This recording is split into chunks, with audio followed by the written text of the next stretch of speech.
Les plus jeunes vous parleront de poulet, moi je vous parlerai plutôt de poisson, déniché, non pas pêché, mais déniché ce matin, à la poissonnerie Minepont. Donc épreuve de ce matin, toute fraîche, Minepont, PSI, Math 2, c'est tout, 2025, voilà. J'ai pris quelques questions, ça correspond aux questions 4, 5, 6 du sujet. Je les ai un peu, j'allais dire désossés, mais ça marche pas, du coup ça aurait mieux marché que le poulet. J'ai enlevé les arêtes, je l'ai vidé, je crois, un truc comme ça, évidé. Donc pour rendre ça première année compatible, je dirais quelques mots de notion de deuxième année pour les deuxièmes années à un moment donné. Mais voilà, là, on va bientôt entrer dans cette période de l'année assez chargée de romantisme en fait, où dans les prépas, les deuxièmes années sont entre leurs écrits et leurs oraux. Les premières années ont encore des cols, des cours, etc. Et je colle mes premières années et viennent les deuxièmes années pour me dire est-ce qu'on peut se poser au fond de la salle de colle, on dérangera pas, c'est promis. Oui, si vous restez silencieux. Donc voilà, les deuxièmes années là, vous êtes tolérés si vous êtes silencieux. Non, je plaisante, bien sûr, évidemment. Vos commentaires sont les bienvenus. Mais voilà, public plutôt de première année, même si c'est votre épreuve à vous que je prends comme ça éhontément. Soit M appartenant à R plus étoile, et poisson, c'était peut-être pour faire un jeu de mots avec poisson direct là, mais ça n'a pas trop de rapport. Soit M appartenant à R plus étoile, et soit AN une suite de réels, vérifiant pour tout N appartenant à grand N, AN en valeur absolue est inférieur ou égal à grand M sur 2 puissance N. Soit lambda N une suite de réels strictement croissante, vérifiant lambda 0 égale 0, limite quand N tend vers plus l'infini de lambda N égale plus l'infini, et lambda N est un grand taux de grand taux de N quand N tend vers plus l'infini. Ok. Pour tout cas appartenant à grand N, on définit la quantité BK. BK est comme étant la somme pour N allant de 1 à plus l'infini des lambda N puissance K fois AN. Petit 1, montrer que pour tout cas appartenant à grand N, les réels BK sont bien définis. Zut, en parlant de poisson, j'ai dû attirer ce chat dans ma gorge. Petit 2, soit pour tout N appartenant à grand N, la fonction Fn définie sur R+, par pour tout X appartenant à R+, Fn de X égale AN exponentielle de moins lambda N X. Montrer que pour tout X appartenant à R+, la série des Fn de X converge. Donc vous voyez, deuxième année, j'ai transformé vos notions de convergence de séries de fonctions juste en de la convergence simple, et donc j'ai ramené ça à des séries numériques, quoi. On note alors f de x sa somme, ok, pour un x donné, f de x, ça serait la somme pour n allant de 0 à plus l'infini de fn de x. On nous demande d'exprimer f de 0 et la limite quand x tend vers plus l'infini de f de x en fonction de a0 et de b0. Vous pouvez vous donner 25 minutes, un peu plus peut-être je sais pas, en première année peut-être un peu plus, de réflexion et de recherche avant de regarder la correction. Et c'est parti, correction. Petit 1, montrer que pour tout cas appartenant à grand N, les réels BK sont bien définis. Eh bien, l'énoncé m'écrit, pour tout cas appartenant à grand N, on définit la quantité BK par ça, donc les réels BK sont bien définis. On passe à la finance. Bon, évidemment non, voilà, ne surtout pas faire des trucs comme ça. Alors, comment je vais justifier de la convergence de la série des lambda n puissance K à N? Donc, montrons que, donc soit K, pardon, on va fixer K, soit K appartenant à grand N, montrons que la série qui est là, des lambda n puissance K à N, c'est N qui bouge du coup, converge. Ok, bon. Bon, pour tout N appartenant à N étoile, que dire de notre ami lambda n puissance K à N, en valeur absolue directement, tant qu'à faire, tac.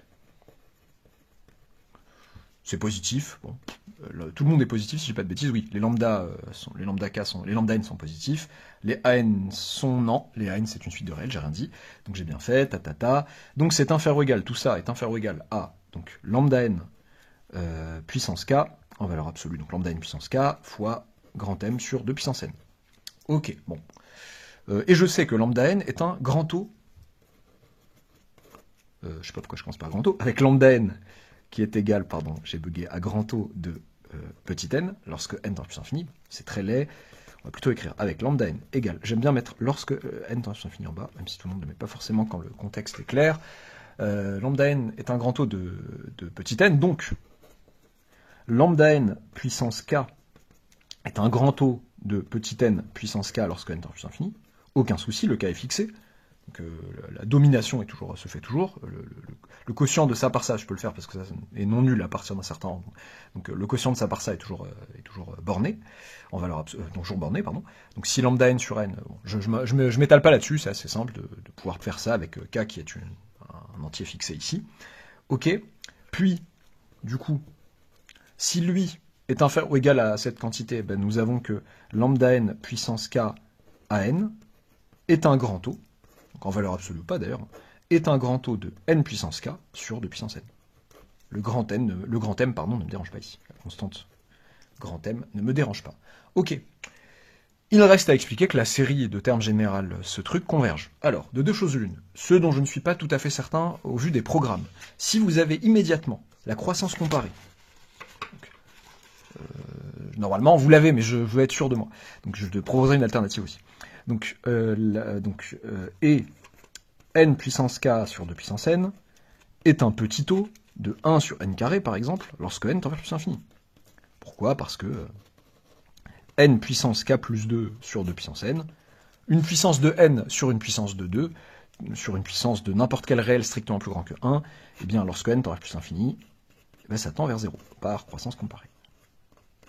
CC pour croissance comparée, je ne me permettrai pas ça le jour J, bien sûr. Comment le montrer? Je crois, j'ai même fait des vidéos de première année là-dessus, en passant à du LN, par exemple, notamment, on peut le montrer facilement. Sinon, autre alternative, d'Alembert. Donc je finis déjà celle-ci, petit o de 1 sur n carré, avec série des 1 sur n carré converge, CF Riemann, série de Riemann avec 2 plus grand que 1, ok, donc 1 sur n puissance alpha, série d'1 sur n puissance alpha, qui converge si et seulement si alpha est plus grand strictement que 1. Ok, donc par comparaison de séries à terme positif de SATP, eh bien, la série des n puissance k sur 2 puissance n converge. Certains déclinent en disant par critère de négligeabilité, par critère de domination, par critère de... Bon, j'ai eu l'habitude avec les profs qui me disaient toujours par comparaison pour les mêmes, donc je pense que ça passe, mais bon, à vous de voir. Par comparaison de ça, cette série-là converge, puis, pour la même raison, la série qui est là, la série de ces messieurs-là, la série de termes général qui est là, je veux dire, converge absolument, donc converge. Enfin, la série de termes général qui est là converge, autrement dit, cette série-là converge absolument, donc converge. Donc, puis la série des lambda n puissance k à n CVA, donc CB. Ok, nous avons bien montré que pour tout cas appartenant à grand N, BK est bien défini. Défini. Je suis en train d'obstruer la lumière, pardon.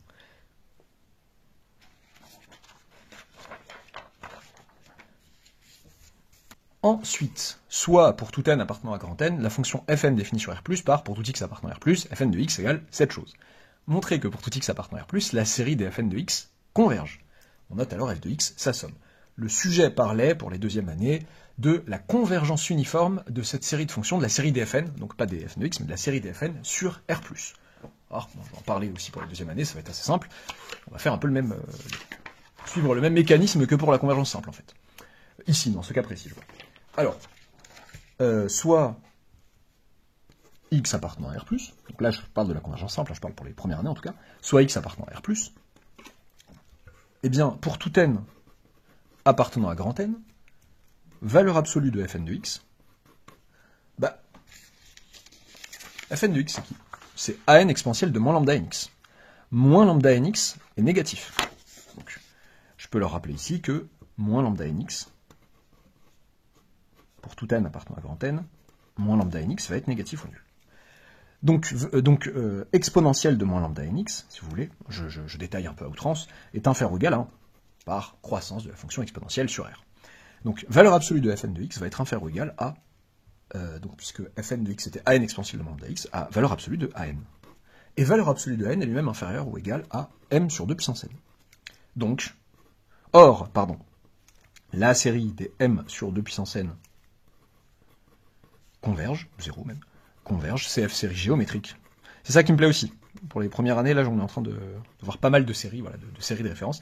Série géométrique avec 2 en valeur absolue, bon, qui est plus grand strictement que 1. Ok. Donc, par comparaison de séries à terme positif,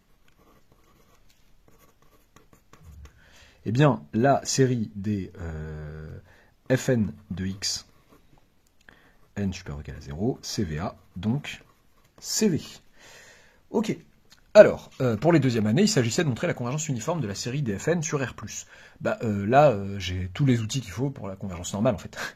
Enfin, grâce à ça, j'ai le fait que pour tout x appartenant à R+, pour tout n appartenant à grand N, valeur absolue de fn de x est inférieure ou égale à cette quantité qui ne dépend plus de x et qui est le terme général d'une série convergente, d'où ma convergence normale. Pour ceux qui voudraient faire l'étape intermédiaire, de dire, du coup, si pour tout x appartenant à R+, j'ai ça inférieur à ça, donc le sup de fn sur R+, existe, et est inférieur donc le sup de valeur absolue de fn sur R+, existe, est inférieur ou égal à m sur 2 puissance n, et donc voilà, j'ai la convergence de la série de mes fn infinis, si vous voulez. Voilà. Ok. Sur R+. Donc par comparaison de SATP, et donc donc pour les deuxièmes années, convergence normale implique convergence uniforme, la série de mes fn converge uniformément sur R+, et on me demandait d'expliquer que la fonction f, donc la fonction f qui a x associe la somme, eh bien, est continue sur R+, les fn sont toutes continues sur R+, la série des fn converge uniformément sur R+, donc la fonction somme est continue sur R+. Il n'y a pas de souci sur ça. Ok. Exprimer f de 0 et limite, donc ça c'est tout le monde, exprimer f de 0 et limite quand x tend vers plus infini de f de x en fonction de a0 et de b0. Déjà, on va commencer par f de 0. F de 0, on a dit, pour tout x appartenant à R+, f de x, c'est la somme pour n allant de 0 à plus l'infini des fn de x. C'est donc la somme pour n allant de 0 à plus l'infini, je ne sais plus qui était mes fn de x, des an exponentielles de moins lambda n x. Ok, f de 0, du coup, c'est tout simplement la somme pour n allant de 0 à plus l'infini des an, exponentielle de 0 qui fait 1, donc somme pour n allant de 0 à plus l'infini de mes an, et ils disent en fonction de a0 et de b0. Je me dis, je panique, c'est pas a0 là, c'est les an. Ouais, sauf que ça va être b0, puisque b0, je vais faire attention quand même. Non, j'ai failli faire une bêtise, j'ai failli vraiment, honnêtement, faire une bêtise simple, sans faire attention au n qui part de 1, une bêtise simple à éviter, je voulais dire. Donc, c'est égal, on va dire, et B0 est égal à la somme pour n allant de 1 à plus l'infini des lambda n puissance 0, donc des 1 fois an. Donc, f de 0 est en fait égal à B0 plus A0, en fait. Il faut rajouter A0 à tout ça. Il faut rajouter A0 à tout ça pour avoir ça. Voilà. F de 0 égale à 0 plus B0, et maintenant, que dire de la limite quand x tend vers plus l'infini de f de x en fonction de A0 et de B0?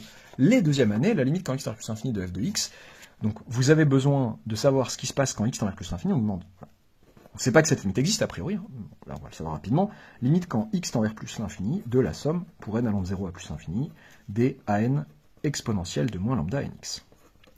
Ok, bon. Les premières années, dites-vous que vous n'avez aucune raison d'avoir le droit comme ça de rentrer le signe, la limite dans la somme comme ça. C'est pas une somme finie de limite, c'est pas un théorème d'opération sur les limites simple où j'ai f de x qui tend vers L, g de x qui tend vers L', donc f de x plus g de x tend vers L plus L', ou alors un nombre fini de fonctions. Là non, là je somme sur j'ai une somme infinie, donc j'ai pas forcément le droit d'intervertir, et tout l'enjeu de la deuxième année, ça va être de vous donner des résultats et des théorèmes qui vous permettent certaines interversions dans certains cas. Ok. Les deuxième année, vous avez votre fameux théorème de la double limite, où là où on est dans un cas relativement simple, on a la convergence uniforme de ma série des fn sur R+.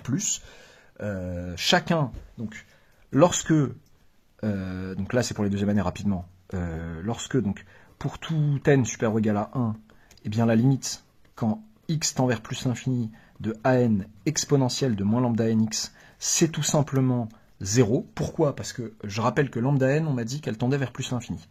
Quand x tend vers plus, donc lambda n, pardon, pourquoi je dis ça? Non, c'est pas ça qui m'intéresse, c'est plutôt que pour tout n supérieur ou égal à 1, lambda n est strictement plus grand que 0. Parce que lambda 0 est égal à 0 et lambda n est strictement croissante en tant que suite.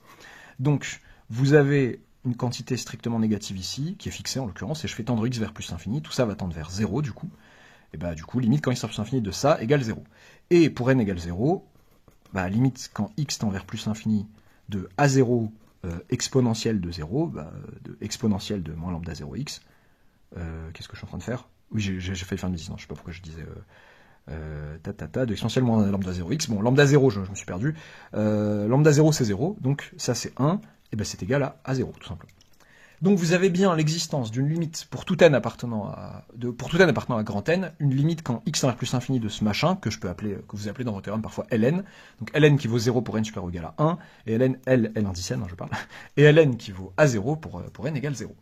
Donc le théorème de la double limite me permet d'assurer, je ne sais plus si j'ai rappelé que la série des Fn convergeait uniformément sur R+, plus l'infini est une borne, entre guillemets, de cet intervalle, adhérent à R+, et donc je vais pouvoir comment dire, intervertir la limite et la somme infinie, et dire que du coup la limite de ça, c'est la somme pour n allant de 0 à plus infini des limites, ce qui me donne à 0 en fait, voilà, tout simplement. Ok, bah les premières années on se dit, bah, okay, moi j'ai pas ce résultat, qu'est-ce que je fais? Bah, ce qui est sympa là, c'est ça que j'aime dans ce genre de cas, c'est qu'on peut se débrouiller. Voilà. Ranger vos théorèmes de deuxième année, les deuxièmes années, on peut se débrouiller facilement en disant, pour tout pour tout x appartenant à R+, pour commencer, fn de x, f de x, pardon, f de x, bon, on peut pressentir, même si on n'a pas le droit de le faire, on peut dire, ouais, mais si j'avais eu le droit, ça ferait à 0, avec le mécanisme que j'ai expliqué ici. Et ben, comment montrer que c'est à 0 vraiment? Et ben, je vais isoler peut-être le terme pour n égale 0, qui me donne à 0 précisément, et je me retrouve après avec la somme pour n allant de 1 à plus infini des an exponentielles de moins lambda nx. Et ben, si j'arrivais à montrer que cette chose tend vers 0 lorsque x tend vers plus infini, ben c'est fini, le tour est joué. Mais ça va pas être très difficile, parce que somme pour n allant de 1 à plus infini de an exponentielle de moins lambda nx. Alors faisons attention, an n'est pas forcément positif, donc je vais plutôt regarder ça en valeur absolue.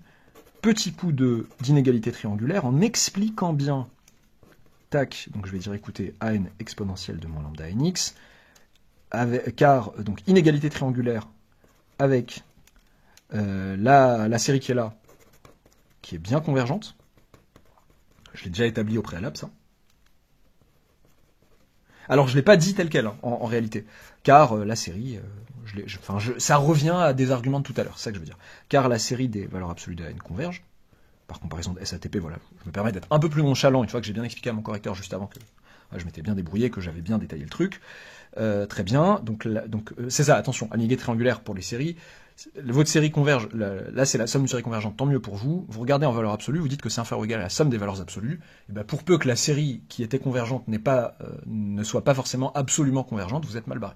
Donc dans le cadre des séries semi-convergentes, vous êtes mal barré. Non, là il y a bien convergence absolue, donc je peux me permettre d'écrire ça. Et ensuite, qu'est-ce que je vais faire? Je vais leur dire que c'est inférieur ou égal, que tout ça est inférieur ou égal, en fait, par croissance. L'énoncé m'a donné un résultat sympa, une hypothèse sympa, la stricte croissance de ma suite lambda n. Et ben par stricte croissance par croissance tout simplement de lambda n, et ben ça c'est inférieur ou égal à la somme pour n allant de 1 à plus infini des valeurs absolues de n exponentielle de moins lambda 1 x. Et oui. Tout le monde est positif. Alors, l'intérêt d'être passé en valeur absolue, c'est ça. Hein, c'est que si j'avais fait ma majoration ici en disant que ça c'est inférieur ou égal à l'exponentielle de moins lambda 1 x, ça c'est vrai. Mais multiplié par an, je ne peux pas forcément conserver le sens de l'inégalité. Or là, je peux, parce que an, en valeur absolue, est positif. Ok? Et bien ça, qu'est-ce que ça nous fait? Ça nous fait exponentielle de moins lambda 1x fois la somme, pour n allant de 1 à plus infini, des valeurs absolues de an. Ok, donc j'ai ma quantité qui est là, qui est positive, c'est une valeur absolue, et qui est inférieure ou égale à cette quantité. Que dire de cette dernière quantité? Ça, c'est une constante. Une certaine constante que je peux appeler S. Et ça, et ben, lorsque, bon là je me permets de... Enfin, j'aurais écrit un peu plus proprement sur ma copie, j'espère que veuillez me croire. Ça tend, parce que lambda 1 est strictement positif, donc moins lambda 1 est strictement négatif. Cette quantité tend lorsque x tend vers plus l'infini, vers 0. Donc tout ce produit tend lorsque x tend vers plus l'infini, vers 0. J'ai réussi à encadrer cette quantité, pour tout x appartenant à R+, cette quantité en valeur absolue, par 0 d'une part, et une quantité qui, lorsque x tendra vers plus l'infini, tendra vers 0. D'après le théorème des gendarmes. Hop là. Le théorème des gendarmes. Limite, quand x tend vers plus l'infini de cette quantité, donc en valeur absolue ou sans valeur absolue, puisque c'est vers 0, du coup on a dit, limite quand x tend vers plus l'infini de f de x moins a0 est égal à 0. Autrement dit, limite quand x tend vers plus l'infini de f de x égale à 0. Voilà. Ouais, j'ai trouvé ça assez sympa parce que c'est le genre de cas où on peut l'expliquer dès la première année. C'est une belle, je trouve que c'est une douce transition pour ce qui peut les attendre l'an prochain et leur faire réviser aussi leur théorème de première année sur les comparaisons entre séries, tout ça.